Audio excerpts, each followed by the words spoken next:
എല്ലാവർക്കും നമസ്കാരം. ഇന്ന് 5 ഡിസംബർ 2024. ഇന്നത്തെ നമ്മുടെ മല്ലൻസ് വീഡിയോയുടെ വിഷയം നമ്മുടെ കയ്യിലല്ലാത്ത പ്രകൃതി സത്യങ്ങൾ. ഓക്കെ, നമ്മുടെ കുറേ കാര്യങ്ങൾ നമ്മുടെ കയ്യിലല്ല, ആ സത്യങ്ങളെ കുറിച്ചിട്ടാണ് ഇന്ന് പറയുക. ഒന്നാമത്തെ കാര്യം എന്ന് വെച്ച് കഴിഞ്ഞാൽ, നമുക്ക് കിട്ടുന്ന മഴയും വെയിലും മിന്നലും മഞ്ഞും ഇതെല്ലാം നമ്മുടെ കയ്യിലല്ല.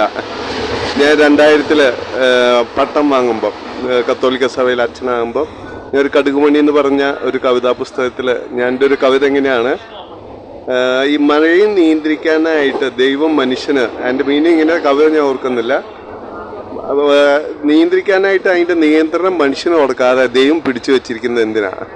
ഓക്കെ, നമ്മൾ വിചാരിക്കാത്ത നേരത്ത് മഴ, വിചാരിക്കുന്ന നേരത്ത് വെയിൽ, വിചാരിക്കാത്ത നേരത്ത് മഞ്ഞ്. അപ്പം അങ്ങനെ ചെയ്തു കഴിഞ്ഞാൽ നമ്മുടെ കയ്യിൽ ഒതുങ്ങത്തില്ല. ഓക്കെ, അപ്പം അത് ഒരു ഇതാണ്. ഓക്കെ, പിന്നെ നമ്മുടെ കയ്യിലില്ലാത്ത ഒന്നാണ് മരണം, ജനനം. ഓക്കെ, നമ്മൾ ജനിച്ചു കഴിഞ്ഞിരിക്കുന്നത് മരിക്കുന്നത് നമ്മുടെ കയ്യിലല്ല. ജനിക്കുന്നത് എന്തായാലും നമ്മുടെ കയ്യിലല്ല.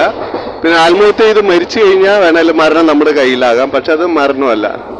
ഇപ്പൊ കത്തോലിക്ക സഭയില് പ്രീ ഡെസ്റ്റിനേഷൻ തിയറി എന്ന് പറഞ്ഞൊരു തിയറി ഉണ്ട്. അതായത് ഞാനിപ്പം ട്രെയിൻ ചാടി മരിക്കുകയെ, അല്ലെങ്കിൽ ഞാനിപ്പം നിന്നെ കുത്തിക്കൊല്ലേ, എന്തെങ്കിലുമൊക്കെ നടന്നു കഴിഞ്ഞാൽ അതെല്ലാം ദൈവത്തിന്റെ ഇഷ്ടം, ദൈവത്തിന്റെ മനസ്സിലുള്ളത്, ദൈവ മനസ്സാണ്. ഓക്കെ, അപ്പം ഞാൻ പറഞ്ഞ അങ്ങനെ കുറെ തെണ്ടിത്തരങ്ങള്. ഇപ്പൊ എന്റെ ബിഷപ്പ്, എനിക്ക് പട്ടം തന്ന ബിഷപ്പ് എന്നോട് പറയാറുണ്ട്, church is both human and divine. അപ്പൊ ഞാൻ പട്ടം കിട്ടി 2ാം മാസം നക്സലൈറ്റ് ഏരിയയില് വികാരിയച്ഛനായിട്ട് തന്നെ അപ്പോയിന്റ്മെന്റ് ചെയ്തപ്പം 100 കിലോമീറ്റർ ഹൈവേയിൽ നമ്മൾ 30 വില്ലേജുകളിൽ നമ്മൾ അവയർനെസ് പരിപാടിയൊക്കെ നടത്തി. നമ്മളവിടെ ആളുകളെ, ആദിവാസി നക്സലൈറ്റ് ഏരിയയിൽ നമ്മൾ ആളുകളെ ഉദ്ധരിക്കാനായിട്ട് നോക്കിയപ്പം നമ്മളെ സപ്പോർട്ട് ചെയ്യുന്നതിനേക്കാൾ ഉപരി എനിക്ക് പണി തരാൻ, എന്റെ തല തിന്നാനായിട്ടായിരുന്നു പള്ളിക്കാരത്. ഓക്കെ, അവസാനം ഇത് പള്ളിയുടെ ഭാഗമാക്കാന്ന് പറഞ്ഞപ്പോൾ ഞാൻ പറഞ്ഞു, സ്വാർത്ഥമായ ലോകത്ത് സേവനം ചെയ്യുന്ന സേവാ സമാജ്, പണ്ട് മദർ തെരേസ, എനിക്ക് തോന്നുന്ന തുടക്കത്തിൽ ഒരു സേവാ സംഘ്, എല്ലാ ജാതി എല്ലാ മതത്തിനൊക്കെ ആളുകളെടുത്ത് ഇത് തുടങ്ങിയപ്പം, അപ്പം പള്ളിക്കാർ പറഞ്ഞു, നിനക്ക് സേവനം ചെയ്യുന്ന നീ ഒന്നല്ലെങ്കിൽ കന്യാസിയായ, അല്ലെങ്കിൽ അച്ഛനാകും, അല്ലാത്ത സേവനം ഞങ്ങൾക്ക് വേണ്ട, അല്ലെങ്കിൽ ബ്രദറാകും, അല്ലാത്ത സേവനം ഞങ്ങൾക്ക് വേണ്ടെന്ന് പറഞ്ഞ് മദർ തെരേസയുടെ സമയത്ത് തന്നെ അത് പൂട്ടിപ്പോയതാണ്. അതിന്റെ ഒരു പുനർജന്മമായിട്ട് എനിക്കൊരു അവസരം കിട്ടിയത് 2002 ഞാൻ രേപ്പമ്പള്ളിയില്, അവിടെ പള്ളിയിലായിരുന്നപ്പം ഒരു 100-150 ആളുകൾ നമ്മുടെ പള്ളിക്ക് ചുറ്റും വന്നു.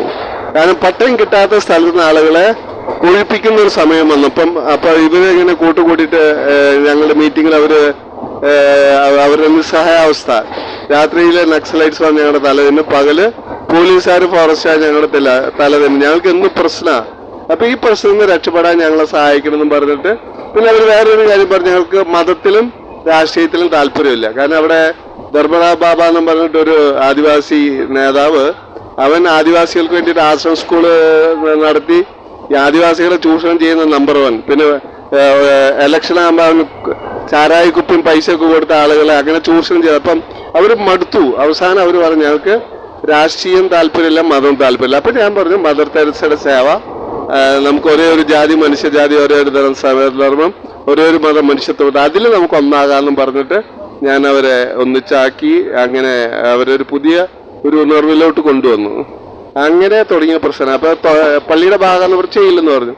അപ്പൊ അവർക്ക് എന്നെ ഭ്രാന്താശുപത്രിയിൽ ഇടണം. 4.5 ലക്ഷം ബാങ്ക് ബാലൻസ് ഉള്ള എന്റെ പള്ളിയുടെ പൈസ മരവിപ്പിച്ച് 150 പിള്ളേരെ ഹോസ്റ്റൽ എന്നെ കൊണ്ട് നടത്തിച്ച് ഇന്നും 20 വർഷമായി പള്ളി വിട്ടിട്ട് ഇന്നും ആ കടം തീറാക്കടായിട്ടിരിക്കുക. ഓക്കെ, ഇപ്പൊ ഞാൻ സ്കൂളുകളിൽ സർവീസ് മോട്ടിവേഷൻ ക്ലാസ് നടത്താറുണ്ട്.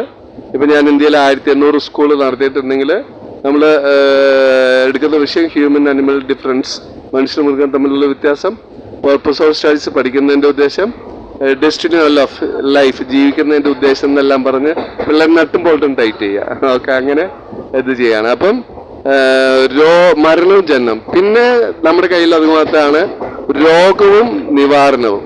രോഗം വരുന്ന നമ്മുടെ കയ്യിലല്ല, അത് മാറ്റവും നമ്മുടെ കയ്യിലല്ല. ഓക്കെ, പിന്നെ നമ്മുടെ കയ്യിലല്ലാത്തതാണ് വിധിയും വധവും. ഇപ്പൊ എല്ലാവരും പറയും, ഇതെന്റെ തലവിധി, ഇതെന്റെ നക്ഷത്രം, ഇതെന്റെ രാശി എന്നെല്ലാം പറഞ്ഞ് അവർ നമ്മളെ ഇത് ചെയ്യാൻ നോക്കുമ്പം ഒന്നും നമ്മുടെ കയ്യില്ല. നമ്മുടെ തലയിൽ നമ്മൾ എഴുതുന്ന വരയാ നമ്മുടെ തലവര. അതെന്റെ കടുകുമണി കവിതയിലൊരു കവിതയാണ്. അപ്പൊ അങ്ങനെ നമ്മൾ നല്ലൊരു വിധി നമുക്ക് എഴുതാ. നമ്മളെ തന്നെ വധിക്കാതെ അതിനുവേണ്ടി we do our best, God will do the rest. നമ്മൾ നമ്മുടെ ബെസ്റ്റ് ചെയ്ത് കഴിഞ്ഞാൽ ദൈവം മറ്റുള്ളവരായിട്ട് ചെയ്യും. ഇപ്പൊ പരീക്ഷയ്ക്ക് പഠിക്കാൻ പറയുന്ന പിള്ളേരോട് ഞാൻ പറയും, ഞാൻ എന്തിനാ പ്രാർത്ഥിക്കുന്നത്, നീ പറ. നീ പഠിക്കാത്ത ദൈവം വന്ന് എഴുതുകയല്ല, അപ്പൊ നീ പഠിക്കുക.